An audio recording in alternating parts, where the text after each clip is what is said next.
नमस्कार बच्चों, मैं हूं जितेंद्र शर्मा। आज मैं आपके सामने लेकर आया हूं मध्य प्रदेश शासन संस्कृत विषय की पुस्तक जिसका नाम है दूरबा कक्षा 10, जिसका आज हम पार्ट दूसरा पढ़ने जा रहे हैं, क्योंकि हम पहला पार्ट पहले की वीडियो में पढ़ चुके हैं और आज हम आपके सामने इस दूसरे पार्ट को लेकर आए हैं जिसका नाम है न्यग्रोध वृक्षः।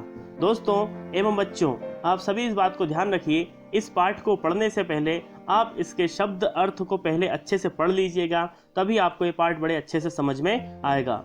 एक निवेदन भी है आप सभी बच्चों से कि आप इस चैनल को सब्सक्राइब कर लीजिए, लाइक कीजिए और शेयर कीजिए, ताकि आपके दोस्तों को यह वीडियो और इस चैनल के माध्यम से आने वाली प्रत्येक वीडियो आपके दोस्तों को, आपके परिवारजनों को, आपके सहायकों को, सभी को आसानी से मिल सके। आज हम आपके सामने शुरू करते हैं मध्य प्रदेश शासन कक्षा 10 संस्कृत की पुस्तक जिसका नाम है दूरबा, उसका पाठ नंबर 2 जिसका नाम है न्यग्रोध वृक्षः।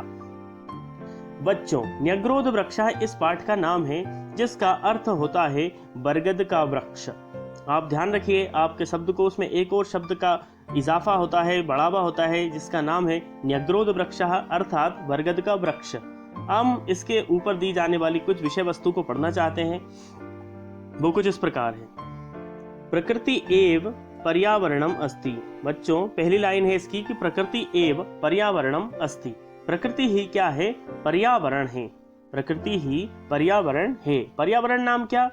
कि हमारे चारों ओर जो वनस्पति, पेड़ पौधे इत्यादि का जो आवरण है वही हम पर्यावरण कहलाता है। कुछ चीजें पर्यावरण के माध्यम से ऐसी होती है जो हमें दिखाई ना देती है, जैसे वायु। वायु भी पर्यावरण का एक अभिन्न अंग है जो कि हमें दिखाई नहीं देता है। तस्याः असंतुलनम एव पर्यावरणस्य विनाशकारणम वर्तते। अर्थात पर्यावरण में यदि असंतुलन उत्पन्न होगा तो वही पर्यावरण के विनाश का कारण बन सकता है। पर्यावरण शब्दः परिआवरण इत्यनयोः पदयोः सम्मेलनेन निष्पन्नः भवति। कि पर्यावरण जो शब्द है वह परि धन आवरण, इन दो पदों से मिलने से ही निष्पन्न होता है। अर्थात परि एक उपसर्ग है, आवरण उसके अंतर्गत आने वाला एक शब्द है। फिर इसके बाद लिखा हुआ है अस्यार्थः अस्मान् परितः स्थितः आवरणम। जिस शब्द का अर्थ है कि हमारे जो आसपास स्थित है वह सभी पर्यावरण होता है। अब हमारे आसपास अर्थात हम भौतिक चीजों से नहीं हैं। भौतिक चीजें जैसे मकान हो गए, घर हो गए, ये सब भौतिक चीजें हैं, लेकिन ये पर्यावरण के अंतर्गत नहीं आती है। पर्यावरण अर्थात जो कि भौतिक ना हो करके वास्तविक जो ईश्वर के द्वारा प्रदत्त है, वह सारी चीजें हम पर्यावरण को ही मानते हैं। वही क्या कहलाती है? पर्यावरण कहलाती है। पर्यावरण रक्षणेन उत्पन्ना याः समस्याः सन्ति तासु ओजोन परत इत्यस्य क्षरणम एका प्रमुखा समस्या। अर्थात पर्यावरण के क्षरण से यानी पर्यावरण के नाश होने से जो हमारे सामने एक बहुत बड़ी समस्या आती है, वह समस्या है ओजोन परत में। कि ओजोन परत में क्षरण होना, यानी उसकी मोटाई जो परत होती है उसमें न्यूनता आती जाना, वहां हमारे सामने एक बड़ी समस्या है जो कि पर्यावरण के समाप्त होने से आती है। अस्याः प्रमुखम कारणम वनानां व्यापक रूपेण नाशः अपि भवति। और ओजोन परत में क्षरण होने का सबसे बड़ा कारण वनों का व्यापक यानी बहुत बड़े स्तर पर वनों का नाश होना, वनों की कटाई होना, जो कि एक पर्यावरण के नाश होने का महत्वपूर्ण कारण हमारे सामने आता है। संस्कृत साहित्ये तु प्राचीन कालात् एव पर्यावरण संरक्षणानां प्रति जागरूकता दृश्यते।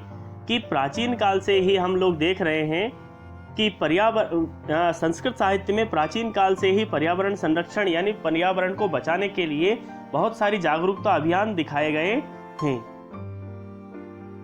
फिर आता है आपके सामने अंतिम पंक्ति इसकी कि अत्र एतम विषयम अवलंब्यैव एषा कथा प्रस्तुता। और आज आपके सन्मुख एक कथा का प्रस्तुतिकरण किया जा रहा है इस पाठ 2 में, जो कि पर्यावरण के ऊपर ही आधारित है। तो हम आपको इस कथा के माध्यम से पर्यावरण संरक्षण करने के उपाय बताते हैं या पर्यावरण का महत्व बताते हैं। ये कहानी आपको इसका महत्व बतलाती है। कहानी आप ध्यान से सुनिए, आपके कोर्स में है, इसलिए आप उसको अच्छे से पढ़िए और प्लीज चैनल को सब्सक्राइब जरूर कीजिए। कहानी कुछ शुरू इस प्रकार से होती है कस्मिंश्चित् ग्रामे एकः प्राचीनः विशालः च न्यग्रोधवृक्षः आसीत्। किसी गांव में बहुत प्राचीन बहुत विशाल एक न्यग्रोध वृक्ष था। न्यग्रोध वृक्ष अर्थात बरगद का वृक्ष, हम आपको पहले भी बता चुके हैं कि बरगद का वृक्ष था। सः पशु पक्षिभ्यः बहुविधेभ्यः जीव जंतुभ्यः मनुष्येभ्यः अपि नित्यं बहुपकारकः आसीत्। कि वह बरगद का वृक्ष जो था वह पशु पक्षियों के लिए, बहु प्रकार के यानी अनेक प्रकार के जीव जंतुओं के लिए, मनुष्यों के लिए अपि नित्यम बहुपकार यानी प्रतिदिन बहुत उपकारक होता था। पथिकाः तस्य वृक्षस्य छायायां पाथेयं भक्षयित्वा मार्गायासं परिहरन्ति स्म। पथिकाः अर्थात राहगीर, जो आने जाने वाले व्यक्ति होते हैं, जो रास्ते से आने जाने वाले व्यक्ति होते हैं, उनको हम पथिकाः कहते हैं। कि पथिकाः तस्य वृक्षस्य छायायां पाथेयं भक्षयित्वा मार्गायासं परिहरन्ति स्म।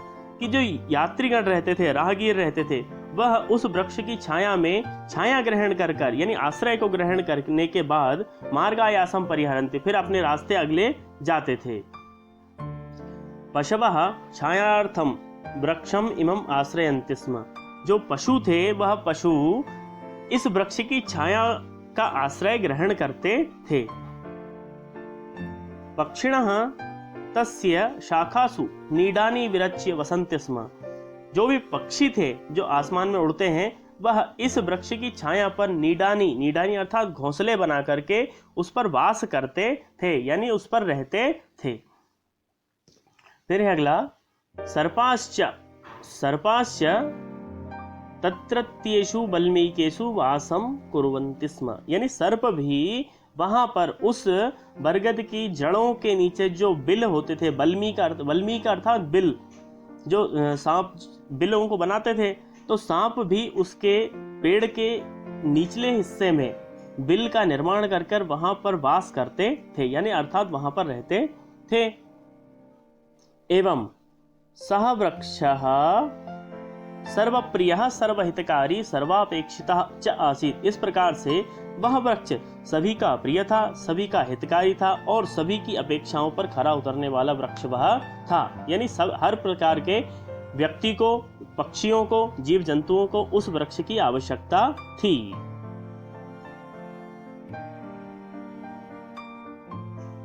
आगे है, तस्य न्यग्रोध वृक्षस्य शाखायाम एकः काकः बहुकालात् वसन् आसीत्। उस वृक्ष की शाखा पर एक काक अर्थात कौवा बहुकालात् यानी बहुत समय पहले से रहता हुआ आ रहा था। अब कस्मिंश्चित् दिने सः वायसः किमपि स्मरन् इतस्ततः दृष्ट्वा एवं उच्चैः अरटत्।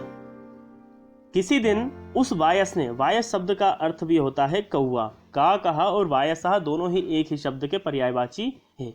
कि एक दिन वह वायस अर्थात वह कौवा किसी बात को लेकर के बार बार इधर उधर देख करके बहुत तेज आवाज में चिल्लाने लगा।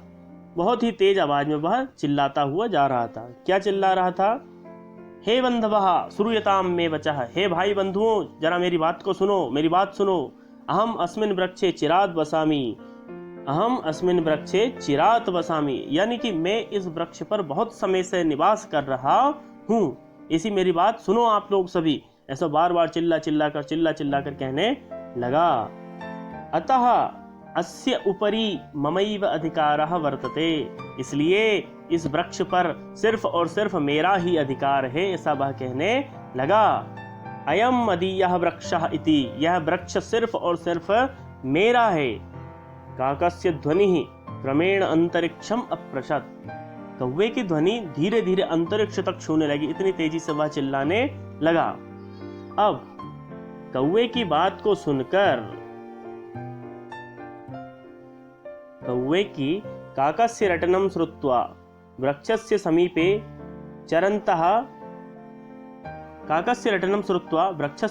चरन्तः वृक्षाग्रे डयमानाः वृक्षस्य कोटरेषु निवसन्तः च सर्वे प्राणिनः पशवः पक्षिणः सर्पाश्च समायाता। कौवे की इस तेज तेज आवाज को सुनकर के वृक्ष पर निवास करने वाले प्रत्येक जानवर, पक्षी, सर्प इत्यादि सभी के सभी उसकी बात को सुनकर के वहां पर तुरंत आ गए। अब आने के बाद क्या हुआ? तेषां मध्ये सर्वप्रथम सर्पः फटाटोपम कुर्वन् न्यगदत्। सबसे पहले वहां पर आए हुए जीव जंतुओं, प्राणियों में, पशु पक्षियों में से सर्प ने फटाटोपम अर्थात गुस्से में फन को फुसकारते हुए बोला कि पितामहानां कालाद अपि अहम अत्रैव निवसामि अतो अयम वृक्षः मदीयः एव इति, कि यह वृक्ष मैं अपने पितृ महान अर्थात पिता और पितामह के समय से मैं इस वृक्ष के पास निवास कर रहा हूँ, इस वृक्ष के हिस्से पर निवास कर रहा हूँ। अतो अयम वृक्षः मदीयः एव, इसलिए यह वृक्ष, यह बरगद का न्यग्रोध जो वृक्ष है, यह सिर्फ और सिर्फ मेरा ही वृक्ष है। ऐसा उसने अपना अधिकार जताते हुए गुस्से में कहा। इसके बाद ततः शाखातः शाखांतरम, इसके बाद ततः शाखातः शाखांतरम चक्रम में एकः कीटः प्रत्यवदत्। फिर इस शाखा से उस शाखा तक जाने वाले प्रत्येक कीड़े ने बोला, एकः कीटः अवदत्। क्या बोला कीड़े ने? कि मदीयैः अर्भकैः सार्धम अहम वर्षेभ्यः अत्रैव उषितवान अस्मि, कि मैं अपने भाई बंधुओं के साथ कई समय से इस वृक्ष के पास रह रहा हूँ, इस वृक्ष की शाखाओं पर निवास कर रहा हूँ।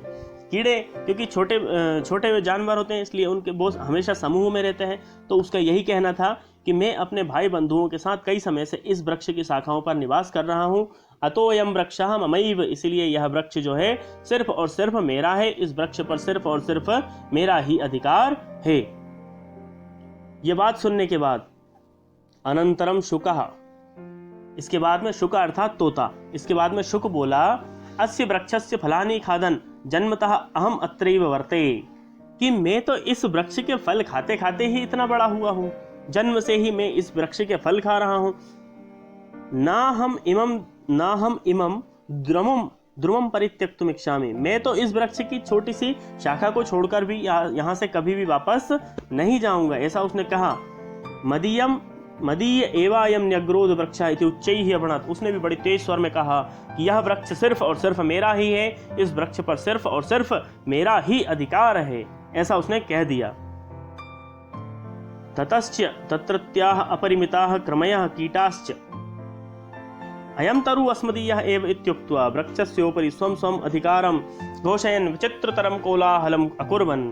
इस प्रकार से उस वृक्ष के ऊपर आश्रित प्रत्येक जानवर, प्रत्येक पशु, प्रत्येक पक्षी, प्रत्येक जीव जंतु ने बड़ी तेज तेज आवाज में, ऊंची आवाज में अपने अधिकार का वर्णन करते हुए विचित्र तरीके से कोलाहल करने लगे। सभी लोग कहने लगे कि यह वृक्ष मेरा है, मेरा है। इस तरह से वहां पर अत्यंत विचित्र कोलाहल उत्पन्न होने लगा। इसके बाद हम आगे आते हैं अगले पेज पर। अगले पेज में लिखा है अत्रांतरे कश्चित अजापुत्रः तत्रागतः। इसके बाद वहां एक अजापुत्र यानी एक बकरी का बच्चा घूमते फिरते चरते हुए वहां आया। सोपि तस्य तरोह पत्राणि खादन नंदति स्म। वह भी इस वृक्ष के फल खाने से बहुत आनंदित होता था, पत्तों को खाने से बड़ा आनंदित होता था। तम दृष्ट्वा सर्वे प्राणिनः न्याय निर्णयं कर्तुं प्रार्थयन्तः। इसे उस नए व्यक्ति को देखकर, नए जानवर को देख करके सारे पशु पक्षी और प्राणियों ने निर्णय लिया कि तुम हमारे इस मसले का निर्णय लीजिए, हमें इसका निर्णय दीजिए, क्या न्याय हो सकता है हमारे साथ में, कि इस वृक्ष पर किसका अधिकार होना चाहिए। सर्वेषां वचनानि श्रुत्वा सह अजः अवदत्। सभी जीव जंतुओं के, जानवरों के, पशु पक्षियों के वचनों को सुनकर वह अजापुत्र बोला, अस्तु मया सर्वेषां समस्या समाकर्णिता। मुझे सभी लोगों की समस्या समझ में आ गई है।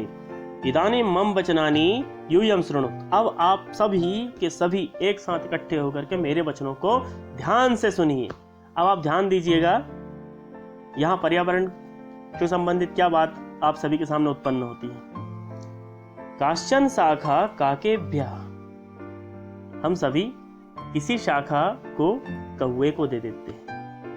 शाखांतराणि च क्रम कीटेभ्यः, कोई शाखा हम कीड़ों को दे देते हैं।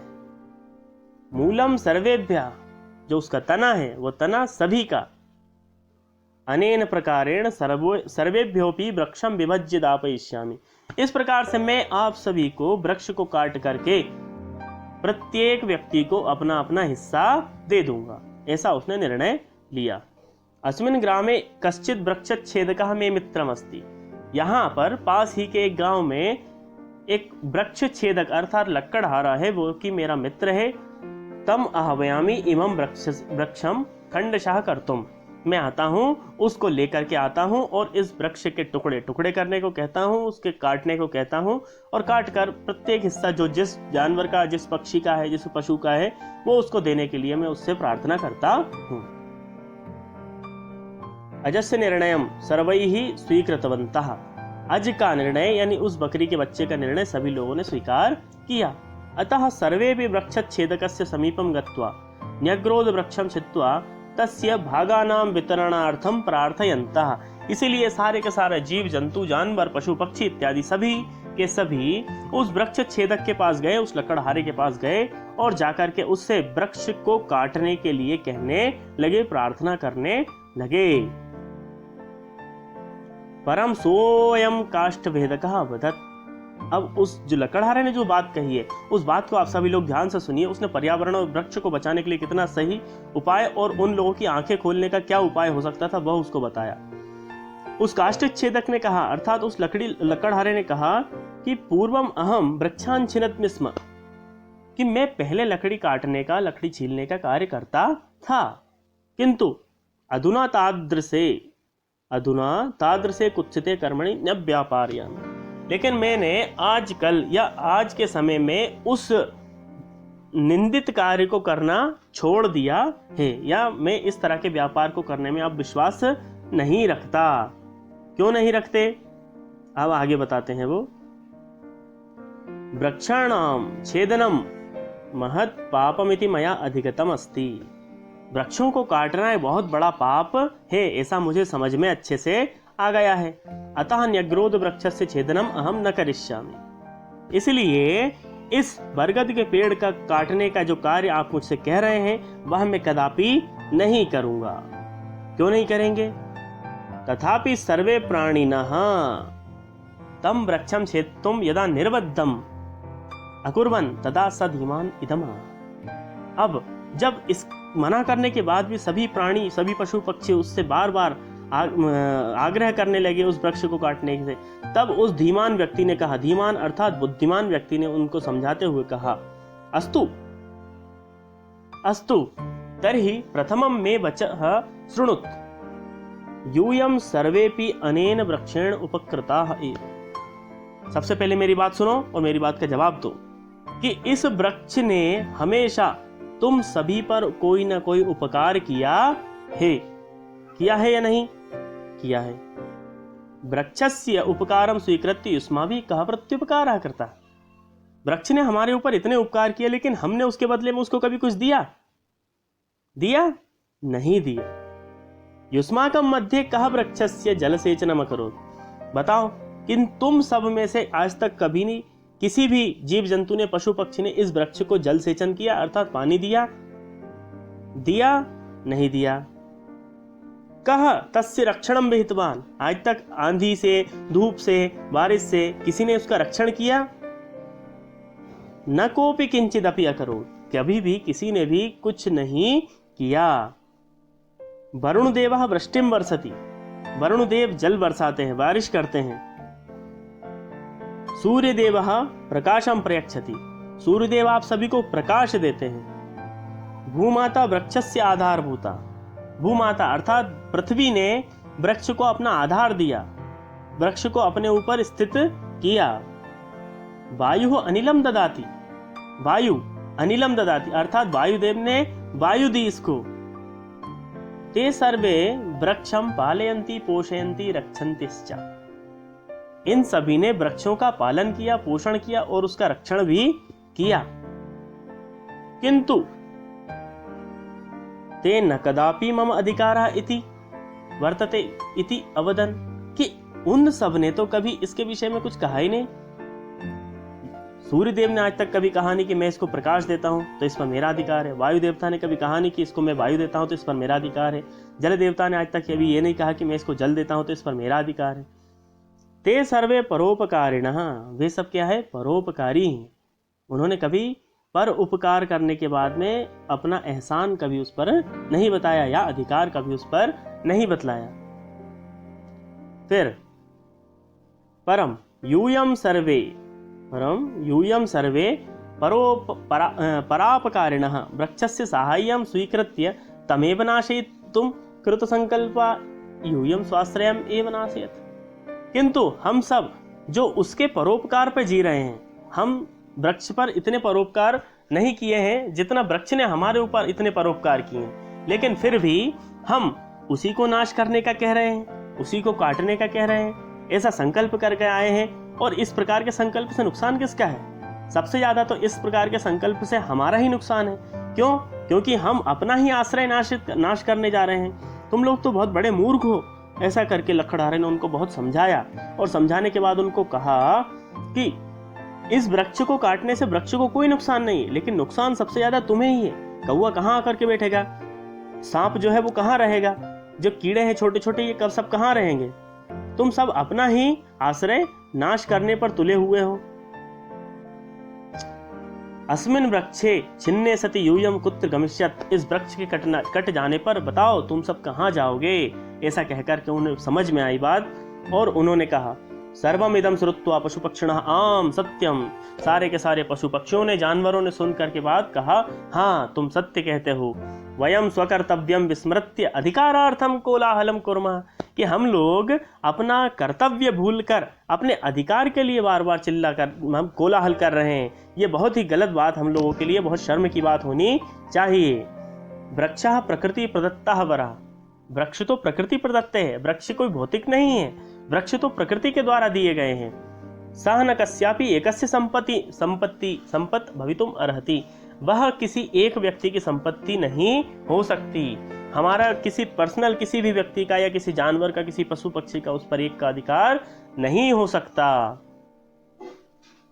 अस्माभिः सर्वैः मिलित्वा वृक्षस्य संरक्षणं संवर्धनं समारोपणं च कर्तव्यम्, इसीलिए हम सबको हमारा सबका ये कर्तव्य है कि हमें वृक्षों का संरक्षण करना चाहिए, वृक्षों का संवर्धन करना चाहिए और वृक्षों का समारोपण यानी अधिक से अधिक वृक्षों को लगाना चाहिए। यही पर्यावरण के प्रति हमारा कर्तव्य है। न तु विनाशकार्यः इति दृढ़ निश्चयः कुर्वन्, लेकिन हमें विनाश कार्य कभी भी वृक्षों का नहीं करना चाहिए। ऐसा हमें बार बार निश्चय करना चाहिए।